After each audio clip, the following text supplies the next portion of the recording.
ঈমান ও তাকওয়া বৃদ্ধির উপায়সমূহ কি? অনেক লম্বা প্রশ্ন, এটা একদিন বা 2 দিনের আলোচনা, বুঝতে পেরেছেন কিনা? ঈমান বৃদ্ধির একটি উপায় বলবো, সেটা হচ্ছে অধিক পরিমাণে কোরআন তেলাওয়াত করা, কোরআনকে বুঝে বুঝে তেলাওয়াত করা। তাহলে ওয়াইজা তুলিয়াত আলাইহিম আয়াতুহু যাদাতহুম ঈমানা, যখন আল্লাহ তাআলার আয়াতগুলো তারা তেলাওয়াত করে তখন আল্লাহ রাব্বুল আলামিন তাদের ঈমানটাকে বাড়িয়ে দেন। সুতরাং ঈমান বৃদ্ধি করা এটা কি?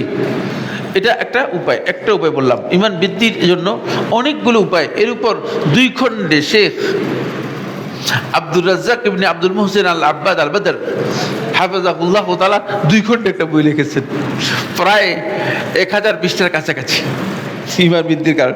সুতরাং আমি এটা পুরোটা এখানে আলোচনা করার মতো আমার হাতে সেই সময়ও নেই, আপনাদেরও সেই ধৈর্য নেই, এটা আমি জানি যে আপনাদেরও সেই ধৈর্য নেই। 2 নম্বর হচ্ছে তাকওয়া বৃদ্ধির উপায় কি? তাকওয়া বৃদ্ধির সবচেয়ে বড় উপায় হচ্ছে যেটা, সেটা হলো এই আন ইউযকারাল্লাহ ওয়া লা ইউনসা।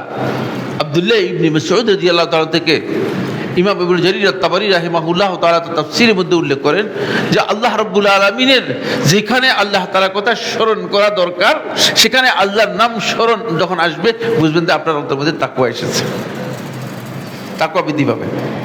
যেখানে স্মরণ করার দরকার ছিল কিন্তু আল্লাহ তাআলার কথা স্মরণ আসে নাই, আল্লাহ রাব্বুল আলামিনের হুকুমের কথা স্মরণ আসে নাই, আল্লাহর বিধান স্মরণে আসে নাই, বরং শয়তান আপনাকে বলছে যে এখন করে যাও, পরে আল্লাহকে বুঝানো যাবে, পরে কি আল্লাহকে বুঝানো যাবে, তাহলে বোঝা যাচ্ছে আপনার অন্তরের মধ্যে তাকওয়া আসে নাই।